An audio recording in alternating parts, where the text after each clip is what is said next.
sua Bíblia, por favor, no livro de Efésios, carta aos Efésios, esse texto maravilhoso da palavra de Deus, a princesa de todas as cartas. Se Romanos é a rainha de todas as cartas, certamente a carta aos Efésios é a princesa de todas as cartas. É um texto extraordinário. Eu gostaria de terminar essa série de mensagens, esse primeiro mês do ano de 2026, essa série de mensagens, a graça de Deus, a fonte de toda a restauração. E é muito bonito meditar nesse texto aos Efésios, porque é uma igreja que está aí experimentando, precisando experimentar essa restauração de Deus, Capítulo 1, versículo 15 até o versículo 23, diz assim o texto sagrado: por isso, também eu, tendo ouvido a fé que vocês têm no Senhor Jesus, e do amor para com todos os santos, não cesso de dar graça por vocês, mencionando-os nas minhas orações. Peço ao Deus de nosso Senhor Jesus Cristo, o Pai da glória, que conceda a vocês espírito de sabedoria e de revelação no pleno conhecimento dele. Peço que Ele ilumine os olhos do coração de vocês, para que saibam qual é a esperança da vocação de vocês, qual é a riqueza da glória da sua herança nos santos, e qual é a suprema grandeza do seu poder sobre nós, os que cremos, segundo a eficácia da força do seu poder, que Ele exerceu esse poder em Cristo, ressuscitando-o dentre os mortos e fazendo-o assentar-se à sua direita nas regiões celestiais, acima de todo principado e potestade, poder, domínio e de todo nome que se possa mencionar, não só no presente século, mas também no vindouro, e sujeitou todas as coisas debaixo dos pés de Cristo, e para ser cabeça sobre todas as coisas, deu Cristo à igreja, a qual a igreja é o seu corpo, a plenitude daquele que a tudo enche em todas as coisas. É um texto belíssimo, são 169 palavras nessa oração. Que mensagem extraordinária, meus irmãos, esse texto maravilhoso.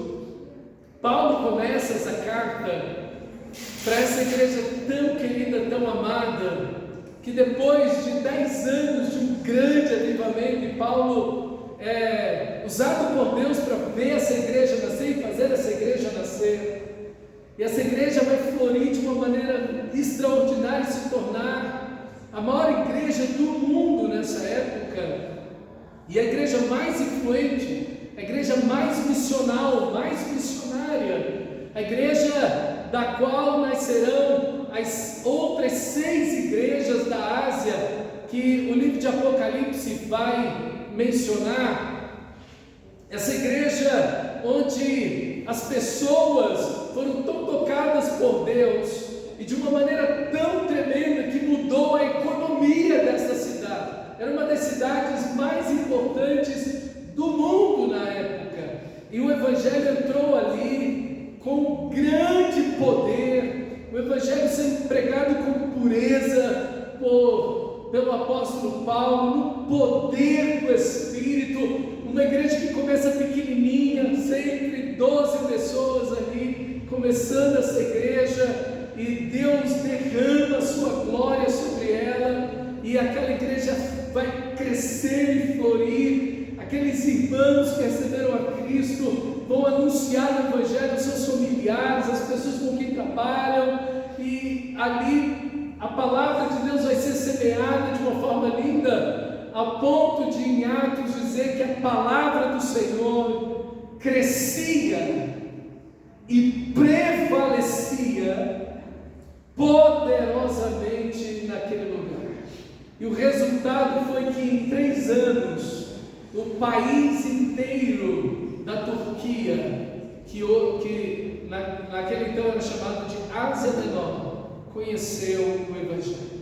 Em 3 anos, um país inteiro ouve o Evangelho. De uma igreja que começa tão simples, tão pequena, mas que se estende. Paulo tem um amor muito especial por essa igreja, por esses irmãos. E quando eu leio essa história, eu lembro da gente. Eu lembro de mim, de você, amado irmão. Eu lembro de nós como igreja. E como é possível Deus, de uma forma tão extraordinária, pelo poder do seu Espírito, usar as nossas vidas para a glória dele e mudar as nossas vidas de uma forma extraordinária.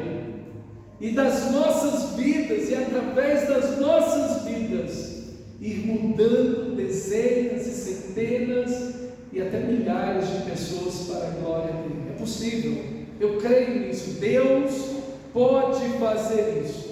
Mas 10 anos se passaram, talvez um pouco mais, e Paulo percebe que esta igreja está começando a esfriar, aquelas brasas vivas do avivamento parecem que começam a escurecer. Quando você olha aquelas brasas no fogo, quando o fogo vai perdendo calor, as brasas vão se escurecendo por fora, ainda brasa por dentro, mas por fora elas começam a perder aquele brilho laranjado, vivo. E então Paulo vem com essa carta para abanar aquelas brasas naquela igreja, para aquele avivamento não se perder, pelo contrário, se estender e continuar aquela igreja sendo uma grande bênção por todo mundo, como estava sendo naquele então. Então Paulo vem e começa com uma música, uma canção belíssima, aí no capítulo 1, versículo 3. Então ele ensina de uma forma extraordinária, numa belíssima canção, que vai do versículo 3 e se estende aí até o versículo 14.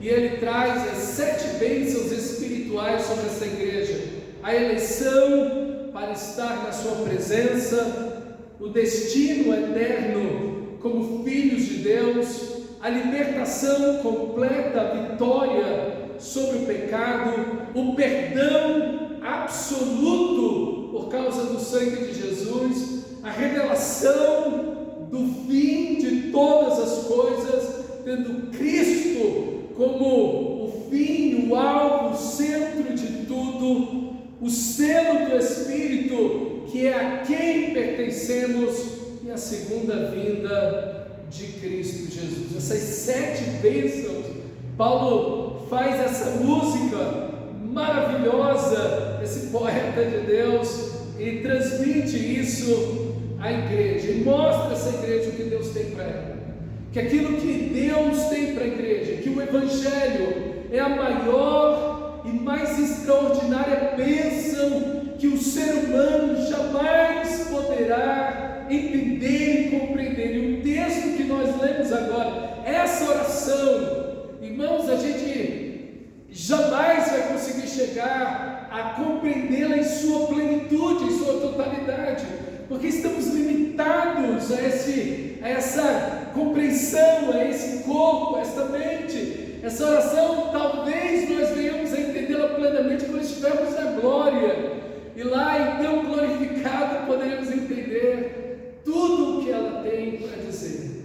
Mas diante daquilo que podemos entender, eu gostaria de meditar com você. É uma igreja que está lutando. Essa é uma igreja que está lutando. Um cristão, quando pensa assim, não, eu não estou em luta, eu não estou em batalha espiritual, é porque ele já está provavelmente derrotado nessa batalha.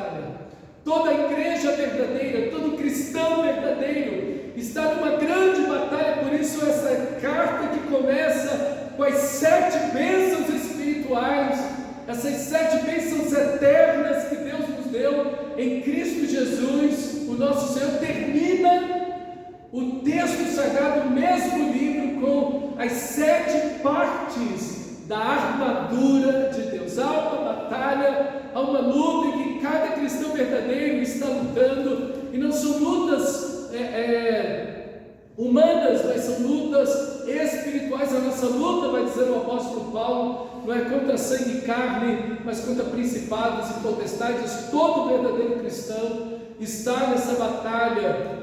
E a igreja que não percebe essa batalha, que não entende essa batalha, com certeza e provavelmente vai estar sendo derrotada em várias frentes. O pecado vai fortemente lutar contra a igreja, e a grande arma, e aqui é uma das armas que está atingindo a igreja de Éfeso, e atinge a igreja dos nossos dias, com certeza é a religiosidade que quer matar o amor da igreja por Cristo Jesus, quer nos tornar superficiais, artificiais, mecânicos, religiosos, simplesmente cumprindo tarefas, métodos, sistemas, e quer matar esse relacionamento com o Senhor da glória. E com certeza foi isso que matou, em certo aspecto, a fé dessa igreja. 30 anos depois dessa carta, aproximadamente, a carta de Apocalipse vai dizer: tenho, porém, contra ti, igreja em Éfeso, que abandonastes o teu primeiro amor. Lembra-te de onde caíste, arrepende-te e volta à prática das primeiras, volta ao avivamento, volta a esse amor verdadeiro. Isso é o avivamento, é quando o nosso coração está em brasas por Deus, é quando nós o amamos, Ele é tudo para nós, é quando todas as atividades e tarefas que temos que fazer são importantes, mas estar aos pés do Mestre é mais importante que tudo na nossa vida. E tudo pode esperar, menos sacrificar o nosso relacionamento com o Senhor. E quando você se determina a buscar o Senhor, não vão faltar amigos e inimigos que queiram te tirar da presença do Senhor. O celular toca, as atividades aparecem, as urgências saltam, os problemas despertam, o seu coração começa, a sua mente vai para todo lado. Então, não faltam situações boas e ruins que queiram te tirar desse relacionamento com o Senhor. Então, a religiosidade, o secularismo é outra arma do pecado, mais importante na sua vida. O centro da sua vida tem que ser o dinheiro. Você existe para pagar boleto. Esse é o exato ponto da vida. Isso é importante. Você não pode viver sem comer e beber e vestir. Isso deve ocupar o cerne da sua vida. Esse é o âmago, o centro, o núcleo da sua existência. E Jesus então vai dizer: nem só de pão viverá o homem. O mundanismo vai dizer para você que os prazeres devem ser o centro da vida. Não, a vida não é só trabalhar. Você tem que desfrutar da vida. Você tem que ser feliz. Você precisa abraçar os prazeres da vida e viver como se não tivesse amanhã. Agarra tudo e se solta na vida. E qualquer pessoa ou situação que queira te privar dos prazeres, arranca da sua vida e vai viver. Se o seu casamento não está bom, não está te trazendo mais prazer, joga o seu cônjuge fora, troca por outro, vai viver sem um e vai viver tudo que você tem que viver, porque o sentido da vida é ser feliz a qualquer custo. Se me faz feliz, não faz mal. Já ouviu isso, né? Se me faz bem, não faz mal. Cuidado, é o mundanismo aí, batendo à sua porta. Tem também o misticismo, que está afirmando para você que Deus não vai julgar ninguém e que Ele aceita as boas intenções e a sinceridade do nosso. Não, o que importa é você ser rei de Deus. Importa você ter fé em Deus. Não importa como você vive. Se você tem fé em Deus, está tudo lindo. Deus vai aceitar você, está show de bola. É isso aí. Todo caminho leva a Deus. Isso é importante. É você ser sincero. O misticismo está dizendo isso para você. E Satanás está usando todas essas ferramentas: a religiosidade, o misticismo, o secularismo, o mundanismo, como ferramentas das trevas para ferir o cristão. Por isso que o livro termina com essa armadura: cristão, você tem um grande tesouro a guardar, que são essas 7 bênçãos espirituais que Cristo te deu, que Deus o Pai te deu, que o Espírito Santo te concedeu. Guarde, lute, não deixe a sua fé, a sua vida ficar aos escombros. Não permita que essas armas do pecado e do diabo atinjam a sua vida. Por isso que nós precisamos dessas duas coisas que o texto nos dá. Do versículo 3 até o 14, Bíblia, Palavra de Deus, é isso que vai nos restaurar. E também oração. Veja o equilíbrio no nosso texto. O capítulo 1 inteiro é Bíblia e oração. Depois o apóstolo Paulo vai para a Bíblia de novo no capítulo 2. E no capítulo 3 termina com oração. Nós precisamos sincronizar, harmonizar Bíblia e oração. E a palavra de Deus, ela precisa estar em nós, ela precisa ser fundamental, essencial, indispensável às nossas vidas. E veja aqui o apóstolo Paulo, a quem ele ora no nosso texto. Ele vai dizer, versículo 15: por isso também eu, tendo ouvido a respeito da fé de vocês, que vocês têm no Senhor Jesus Cristo, e o amor para com todos os santos, não cesso de dar graças por vocês, mencionando-vos ou fazendo um memorial. Aqui a ideia é essa. As minhas orações são um memorial diário diante de Deus que eu faço por vocês, mencionando-vos nas minhas orações.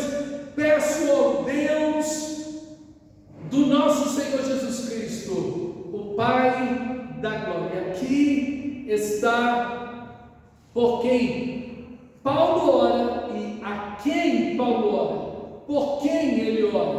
Por esses irmãos tão simples, a maioria necessitados, não apenas dessa igreja, mas na própria história da igreja. A maioria dos cristãos são pessoas muito simples, e são pessoas muitas vezes vindas de classes pobres, são pessoas necessitadas das camadas mais desprezadas da sociedade.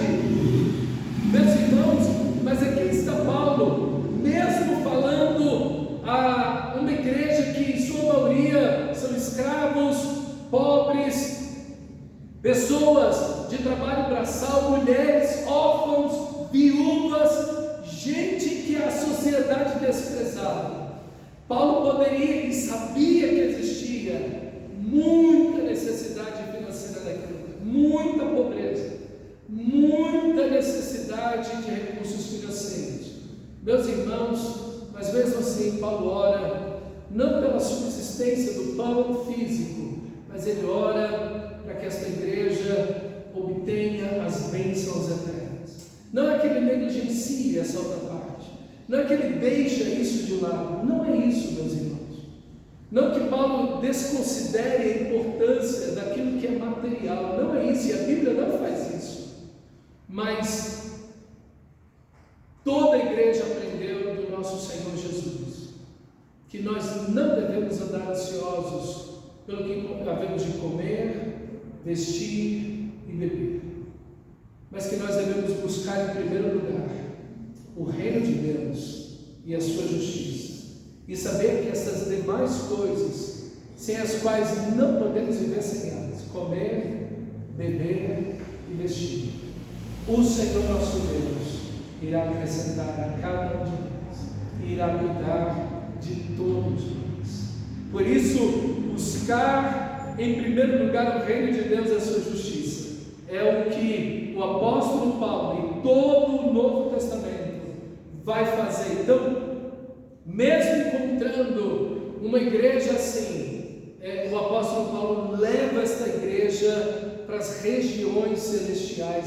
Ele tira esse povo daqui, ele tira a igreja daqui, coloca a igreja e mostra para a igreja aonde de fato ela está em Cristo Jesus, nas regiões celestiais. É uma igreja, irmãos, e aqui tem um elemento poderoso, é que as pessoas que adentram a igreja, que normalmente são das camadas mais baixas da sociedade, tem um ou outro assim que destoa desse padrão, é aqui na igreja que essas pessoas que às vezes não encontram dignidade, respeito no mundo, elas encontram amor e dignidade, respeito aqui na igreja, significado para a vida. Aqui o mendigo é exaltado, o pobre é levantado, a pessoa entende que ela é mais do que bilionário, porque ela não tem a terra, o cristão tem os céus, ele tem os céus, porque sua oração, e aqui é quem Paulo ora, ele ora, eu peço ao Deus do nosso Senhor Jesus Cristo, o Deus do nosso Senhor Jesus Cristo, Pai do nosso Senhor Jesus Cristo,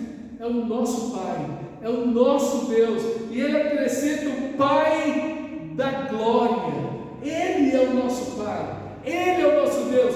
Paulo une dois elementos lindos aqui.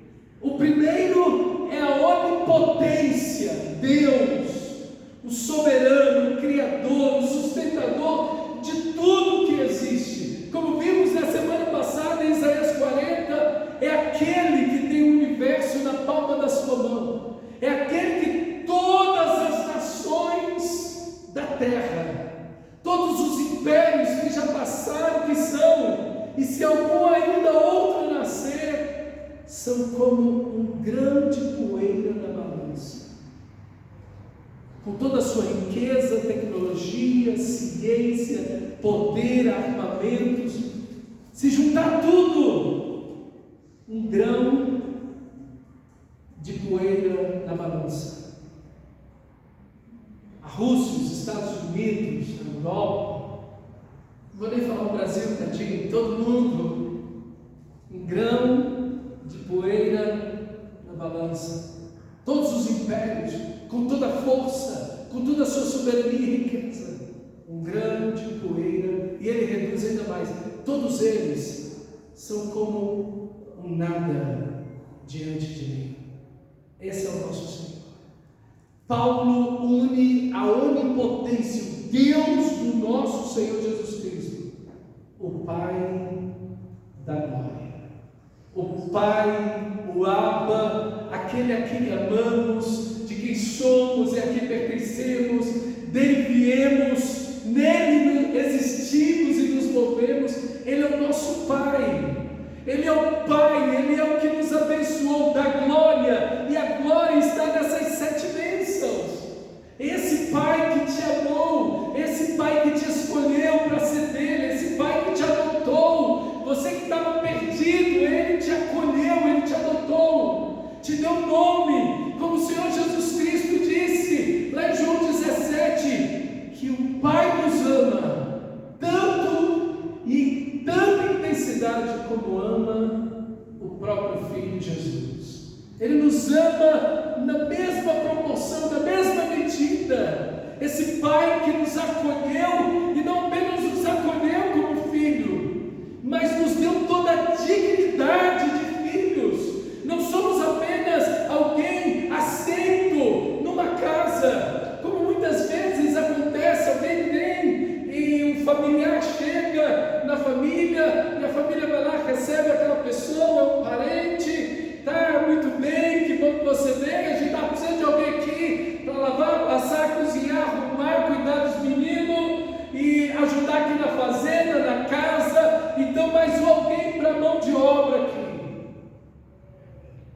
Não, Deus não te recebe assim.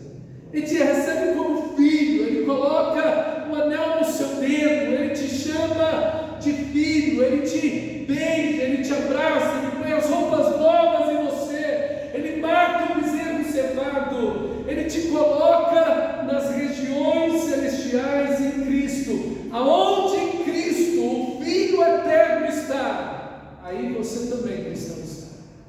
Você não está num degrau abaixo, não, você está sentado nas regiões celestiais em Cristo. Agora, cristão, se Ele te ama assim, por favor, se você tem o coração de Deus na sua direção, se Deus te ama como ama Jesus, pense para além dos benefícios materiais. A nossa oração não pode redundar tão e somente em coisas materiais, que novamente digo são importantes, mas que o nosso coração deve estar naquilo que é eterno, em bênçãos que o Senhor nos concedeu, que jamais envelhecerão, jamais perecerão. A ferrugem não destrói, os ladrões não escapam e não roubam. Ninguém, nem o diabo, nem todo o inferno poderá tirar você das bênçãos que Deus te deu. Não poderão te separar do amor de Deus que está em Cristo Jesus, o nosso Senhor. Meu irmão, é tão maravilhoso pensar no nosso Senhor, porque o mesmo Deus e Pai que está mencionado no versículo 3, é o mesmo Deus e Pai glorioso, da glória, que está nos concedendo aqui todas essas bênçãos e o seu amor eterno. Nós ficamos às vezes tão restritos, às vezes a nossa oração se limita a uma coisa tão mecânica, mas o nosso texto nos chama a algo muito, muito mais sublime. O nosso pedido do apóstolo Paulo, olha aí no versículo 17, olha o que ele pede, olha qual é o pedido de Paulo no versículo 17: peço ao Deus do nosso Senhor Jesus Cristo, Pai da glória, que conceda a vocês espírito de sabedoria e de revelação no pleno conhecimento dele. Eles já são cristãos, já nasceram de novo, eles estão em Cristo, assentados nas regiões celestiais. Não importa a situação social que o cristão esteja, não importa se está doente, se faz parte das camadas mais baixas da sociedade, se é desprezado pela comunidade, não importa.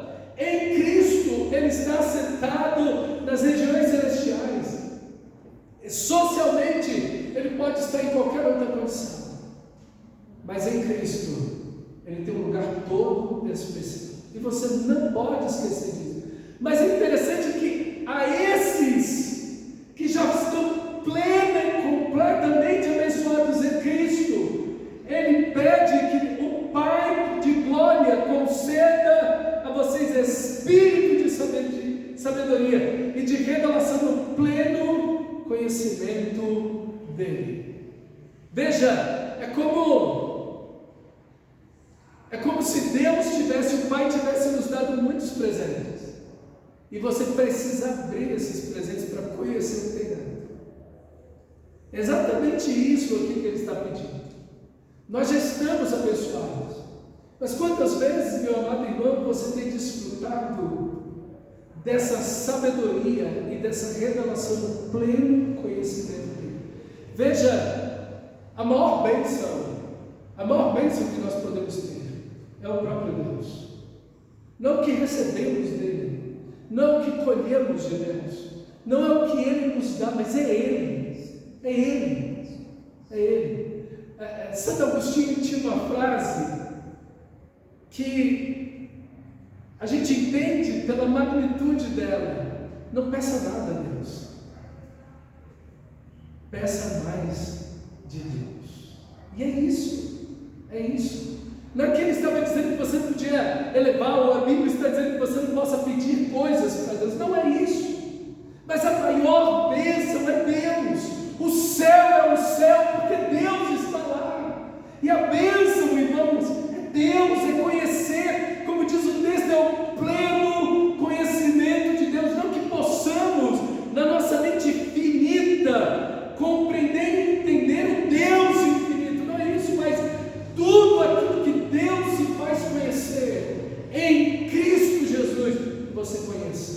você desfrute, que você relacione-se com Deus, que você o ame, que você cresça nisso.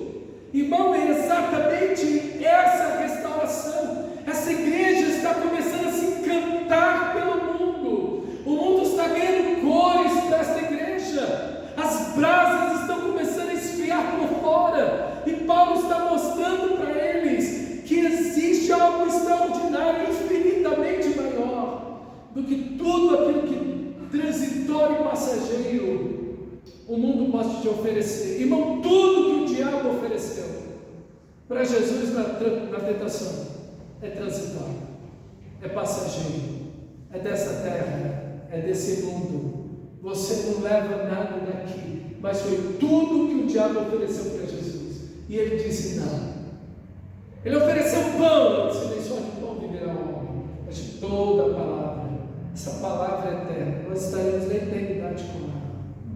Você não vai conhecer nada além dessa palavra, se primeiro você não conhecê-la totalmente, lá na glória, sendo ensinado pelo nosso próprio Deus. Que coisa maravilhosa! Depois que esgotarmos a vida, que vai levar umas eternidades aí você vai conhecer algo mais.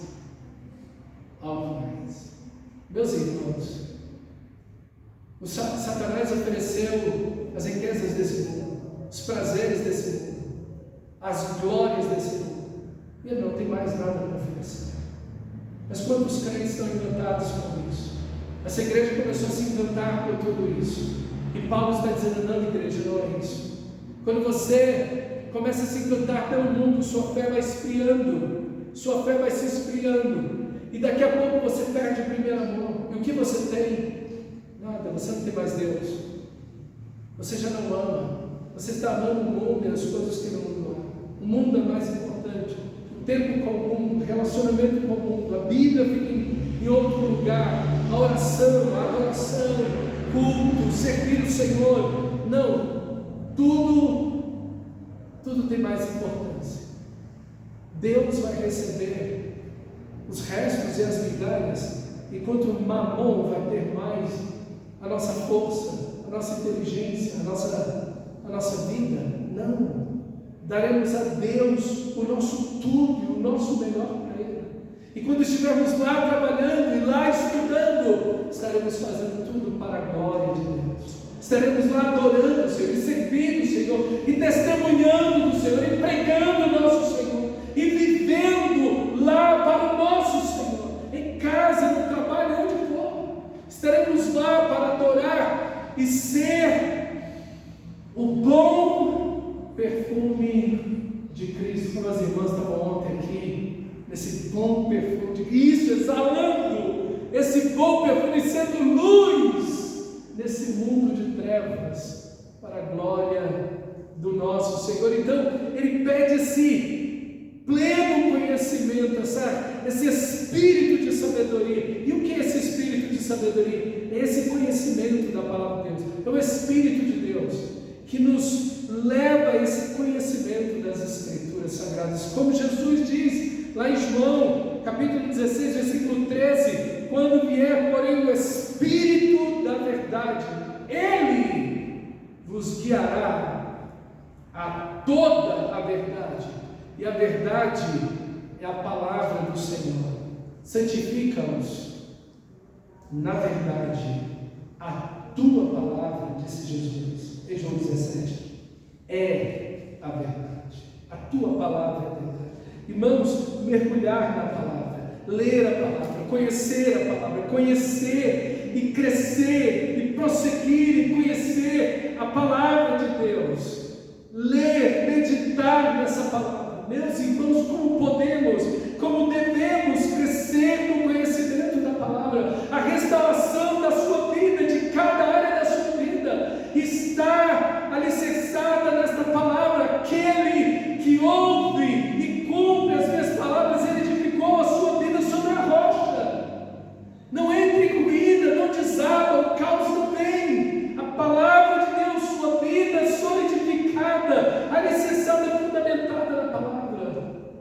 Se a sua vida não está na palavra, se você está em desacordo, em desobediência, destoando da palavra de espere restauração, espere caos, e é isso o que virá. Sem a palavra de Deus, irmão, estamos na areia, e os ventos vão soprar, e os rios vão transbordar, e a chuva vai dar, disse Jesus, com ímpeto contra aquela casa, que vai desabar.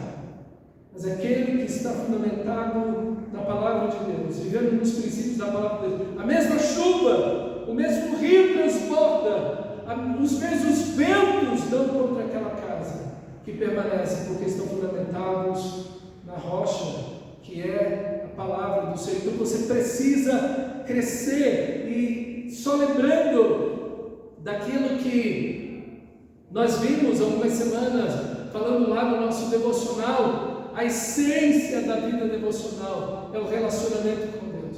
Abrir a Bíblia para encontrar a voz de Deus, para encontrar com Deus. A oração não deve ser jogada ao vazio. A oração não é falar de si para si mesmo. Quantas vezes você já se pegou orando mecanicamente, falando ao ar, ao vazio?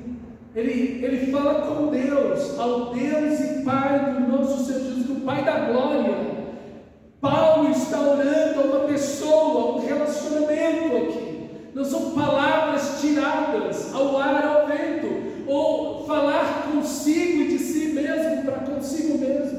Isso não é oração, não é leitura da palavra, não é meditação, é falar com Deus, é ter a consciência da presença maravilhosa de Deus, meu amado irmão. Dependa do Espírito Santo para entender e aplicar as verdades da Bíblia. Determinação, isso é, local e horário para ler a palavra, para meditar na palavra. Não deixe que nada e nem ninguém interrompa isso na sua vida, mas que isso seja uma determinação para você. Busque um local, busque um horário, determine isso na sua vida. Registre o que você aprendeu, coloque no papel, anote, faça orações, escreva, ponha dúvidas, chegue a conclusões, escreva isso, mas também tenha uma obediência imediata. Deus disse algo para você, a palavra de Deus disse algo para você. Você sabe que aquilo precisa de uma obediência na sua vida. Você não está vivendo aquilo que o texto está dizendo, então obedeça imediatamente. Comprometa-se com Deus. Não faça da Bíblia simplesmente e meramente informação. A Bíblia precisa ser não uma informação para você, ela precisa ser a fonte de obediência na sua vida. Obedeça o que você sabe, coloque em prática, obedeça, abandone hábitos ruins, abandone aspectos do seu caráter e temperamento que estão errados, que estão contrários à palavra de Deus, que você possa viver a palavra de Deus plenamente. Leve em profundidade e em oração a aplicação daquilo que você leu. Leve a sério a palavra de Deus. Leve aquilo em oração. Senhor, eu quero crescer aqui. Senhor, eu preciso disso em minha vida. Senhor, eu quero aplicar essas verdades. Tome uma decisão espiritual. Eu sei que isso é a verdade, então eu decido viver isso. Tome essa decisão racional. Eu não vou mais praticar isso, eu vou a partir de hoje viver isso. E não siga as suas emoções. As suas emoções seguem a palavra de Deus. As suas emoções devem seguir a verdade implantada na sua vida, o culto racional que você está prestando ao nosso Deus. Não siga o seu coração, siga a palavra de Deus, a palavra do nosso Senhor, e comprometa-se em compartilhar aquilo que você aprendeu. Leve a outros, ensine a outros, fale com seus filhos, netos, cônjuges, família, amigos do trabalho, irmãos da igreja. Compartilhe a verdade do Evangelho, fale com as pessoas sobre a palavra de Deus. E ele diz que o Senhor conceda a vocês espírito de sabedoria, mas também de revelação, no pleno conhecimento de Deus. A palavra aqui é Apocalipse, é a palavra para desvendar aquilo que está oculto, é essa aplicação da verdade, essa verdade que eu leio, que eu entendo, que eu desfruto, que eu compreendo na palavra de Deus. Então eu trago aquilo para a minha vida, eu trago essas 7 bênçãos para a minha vida no dia a dia. eu entendo pelo Espírito de Deus e consigo aplicar a verdade que eu li na palavra de Deus, lá naquela ocasião, lá naquele momento, naquela doença, naquela tribulação, naquela dor, naquele sofrimento, naquela angústia, naquele medo, naquela ansiedade, eu consigo aplicar as verdades das Escrituras Sagradas à minha vida, diária, contínua, comum. Eu vou aplicando o caráter de Deus, o conhecimento de Deus a cada área da minha vida. Então, o Evangelho, ele se torna algo aplicável à minha vida, e não simplesmente algo que eu tenho uma informação sobre Deus. Se o Evangelho é apenas uma informação sobre Deus na sua vida, você não é melhor do que nenhum incrédulo aí fora. Porque todas as pessoas desse mundo têm uma noção de quem é Deus, tem um conhecimento vago, passageiro, superficial de Deus. Não pode ser só isso, tem que haver uma aplicação profunda, precisa haver uma transformação da nossa vida. A nossa vida precisa ser tocada, transformada, inteira e completamente.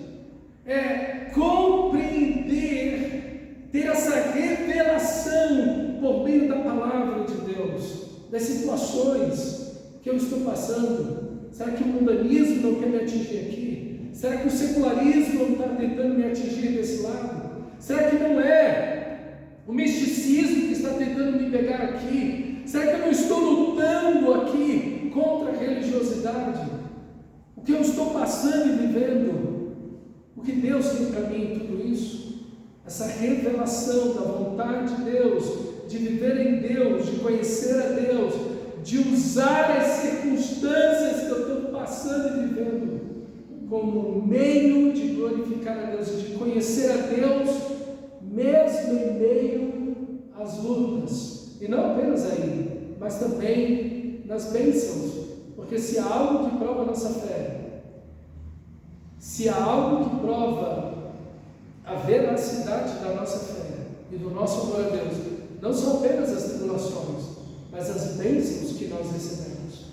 E na realidade, irmãos, as bênçãos são uma prova mais difícil de estar nelas do que as provações.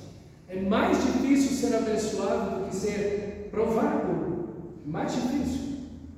Veja, Davi é um homem segundo o coração de Deus, fiel, verdadeiro, temente a Deus, piedoso. E quando Deus o faz rei e ele continua ali, mas chega um momento que ele cresceu, um momento do auge da vida dele, de riqueza, poder, fama, glória, e é nesse momento que Davi cai. É mais difícil estar abençoado do que estar provado. É mais difícil permanecer quando estamos plenos e em bênçãos do que quando estamos provados. Então cuidado, porque em qualquer momento pode ser uma situação em que podemos estar em perigo. O texto segue dizendo, versículo 18: peço que Ele ilumine os olhos do coração de vocês, para que saibam qual é a esperança da vocação que vocês têm. Então, aqui Paulo, é interessante porque Paulo pede que Deus ilumine o coração. O coração é isso, as emoções, a razão, são as memórias, a maneira racional que você vê a vida, mas também os seus sentimentos. Ali estão sua personalidade, seu caráter, seu temperamento, tudo está no seu coração. E Paulo ora: Senhor, eu peço que o Senhor ilumine os olhos do coração deles. Veja, você está em Cristo, mas existem áreas da sua vida que podem estar sobre as sombras, que a luz do Evangelho ainda não adentrou, a luz do Evangelho ainda não brilhou plenamente naquela área da sua vida, e que você precisa que a graça de Deus traga o sol da luz de Cristo sobre aquele local, para que você viva chegando ali.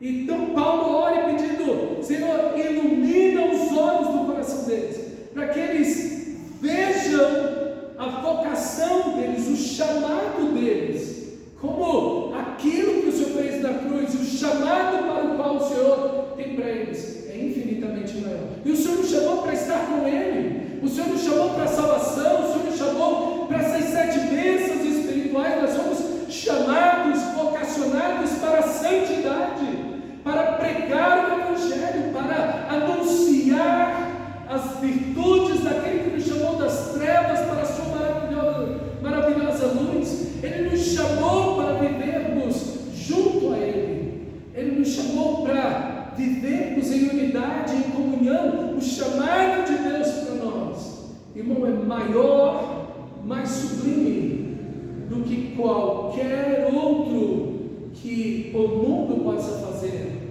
para mim e para você. As pessoas se encantam com títulos que o mundo pode nos dar, com oportunidades e privilégios de empresas, associações, grandes nomes que podemos receber, mas não há nada que se compare com aquilo que Deus em Cristo nos chama a viver. Nada, irmãos. Não há títulos nesse mundo, não existem ganhos que possamos ter nesse mundo, que possam ao menos chegar perto daquilo que Cristo conquistou para nós na cruz. Que o nosso coração, a nossa vocação, que você entenda isso, que a sua vocação em Cristo está acima de tudo nesse mundo. Tudo aqui, todos os títulos que temos vão passar. Tudo que nós vamos conquistar nesse mundo, tudo isso é transitório. Uma bênção, mas transitório. Mas aquilo que Cristo conquistou para nós e nos chamou a ser e a fazer é eterno. É incomparável. Sabe, irmão, às vezes aperta o meu coração quando eu falo essas coisas, porque a gente só precisa de ouvir isso por causa da nossa queda. Por causa da nossa queda. Eu fico imaginando quando nós chegarmos na glória e encontrarmos o Senhor, e como diz Apocalipse, olharmos no nosso Senhor face a face. Quando olharmos tudo aquilo que Ele tem para nós, essas bênçãos aqui, que hoje conseguimos enxergar, parece que ainda de forma meio nublada, por mais que meditemos nelas, mas só teremos uma dimensão exata quando olharmos para tudo. Quando olharmos para trás e vemos que valorizamos algumas coisas mais do que o Evangelho. Coisas boas. E a gente olhar para trás, eu acredito que uma vergonha vai nos tomar de uma forma muito profunda, um arrependimento muito profundo. Porque valorizamos coisas, honramos coisas, valorizamos a opinião de pessoas, conceitos que pessoas têm a nosso respeito. Quando o grande conceito, a grande admiração que deveríamos ter e a grande aprovação de quem deveríamos procurar é de Cristo e não dos homens. E às vezes ficamos tentando e colocando e valorizando coisas, e quando o nosso coração deveria estar todo em Cristo e olhar para tudo o que são as coisas dessa vida transitórias, bênçãos passageiras, e colocá-las no lugar delas, como bênçãos, mas no lugar delas, e colocar o reino de Deus acima de tudo em nossa vida, o Senhor, o relacionamento com Ele, a intimidade com Ele, e viver para a glória dEle, amá-lo, a sua palavra, irmãos. Pessoas que estão pegando na Bíblia uma vez por semana, quando de 15 em 15 dias, desprezando a oração, a adoração, o culto ao Senhor, E você fica com o coração apertado olhando tudo isso, meu Deus, as pessoas estão valorizando tantas outras coisas que não tem o mínimo sentido. Mas quem pode iluminar os olhos da mente dessas pessoas?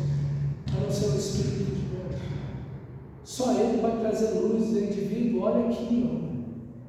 Você está nas trevas. Quando você não busca em primeiro lugar o reino de Deus e a sua justiça, porque você ainda está nas trevas. Porque os Deus na terra, olhando tudo, Ele se busca em primeiro lugar o reino de Deus e a sua justiça. E as outras coisas você serão acrescentadas.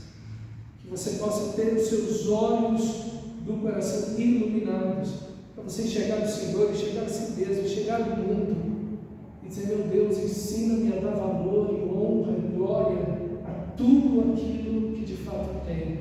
E o propósito da oração está no versículo 18: peço que Ele ilumine os olhos do coração de vocês, para que saibam qual é a esperança da vocação, foi o primeiro ponto que eu disse, de vocês, qual é a riqueza da glória na herança nos santos. E a pergunta que eu faço é: o que você vai herdar de Deus? O que você vai herdar de Deus? Paulo vai dizer em Romanos capítulo 8 que nós somos herdeiros de Deus, herdeiros juntos com Cristo. Tudo que Cristo herdar, nós herdamos. Tudo que é de Cristo é nosso. Nós somos dele, ele é nosso. Nós somos do Pai, o Pai é nosso, o nosso Pai. Nós somos dele.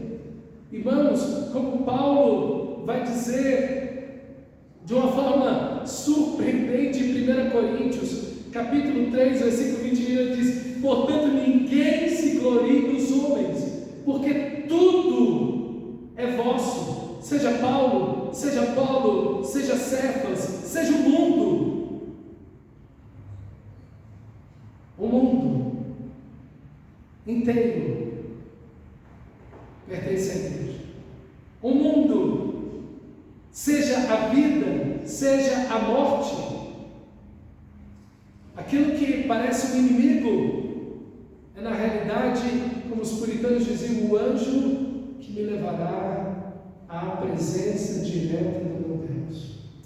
E a morte que eles eram um inimigo, agora se torna essa bênção, e nela eu perco tudo o que é de ruim. Eu perco o pecado, porque depois da morte nunca mais terei pecado. Agora eu não consigo enxergar o meu Deus plenamente, mas quando eu encontrar, como disse Jesus, eu estou indo para junto de ti, Pai. É isso que é a morte para o cristão, ir para junto de ti, Pai. Então é outra perspectiva, seja a morte, seja as coisas do presente, seja as coisas do futuro, tudo é vosso. Vocês de Cristo e Cristo de Deus. Meus irmãos, como não ter o nosso Senhor Jesus em primeiro lugar, amar a Senhor Deus de todo o teu coração, com toda a tua alma, entendimentos e forças. E ele termina então dizendo: ele exerceu esse poder em Cristo, ressuscitando dentre os mortos e fazendo assentar à direita das regiões celestiais em Cristo. Esse mesmo poder que ressuscitou a Cristo é o mesmo poder que salvou você no dia da sua conversão. É o mesmo poder que está sobre você para guardar você nesse mundo, e é o mesmo poder que te é concedido pelo Espírito para você vencer o pecado, a religiosidade, o mundanismo, o secularismo, o misticismo e qualquer coisa que se apareça na sua frente, o diabo e todos os seus demônios. É o mesmo poder que te conduzirá da morte ao trono da glória. É o mesmo poder que na segunda vinda trará o Senhor, e é o mesmo poder que nos ressuscitará e nos dará um corpo semelhante ao corpo da glória. É o mesmo poder que nos levará ao encontro do Senhor nos ares. É o mesmo poder que nos dará esse corpo glorioso, glorificado, e é o mesmo poder que nos fará sentar nas regiões celestiais. O mesmo poder que ressuscitou Jesus É o mesmo poder que está atuando na vida de cada cristão. De cada cristão. Até o dia eterno. Não é um poder que você espera acontecer, mas é um poder que te acompanha do dia da conversão. É o mesmo poder que te convenceu do pecado, da justiça e do juízo. É o mesmo poder que te fez nascer de novo. É o mesmo poder que te levará até a glória. De ponta a ponta. É o mesmo poder que ressuscitou Jesus. É o mesmo poder do Espírito Santo que está sobre a vida de cada cristão. Por isso que nesse mesmo poder, nada pode te separar do amor de Deus que está em Cristo Jesus. Nada e nem ninguém pode te obrigar a pecar, cristão. Nada e nem ninguém pode arrancar a sua fé, cristão. Nada e nem ninguém pode esfriar a sua fé. Nada e nem ninguém pode ferir você, porque a fé é esse escudo com o qual podemos apagar todos os dardos inflamados do maligno. É o mesmo poder, é o mesmo Senhor que nos guarda, nos protege. Essa é a oração de Paulo por esta igreja. Essa é a oração da semana que nós oramos. Você orou assim essa semana? Você tem orado por isso? Você tem orado por isso? Quero dizer para você, irmão, que a restauração da sua vida está aqui, na palavra e na oração. Que você possa desfrutar disso todos os dias da sua vida, para a glória de Deus. Vamos ficar em pé e orar ao Senhor.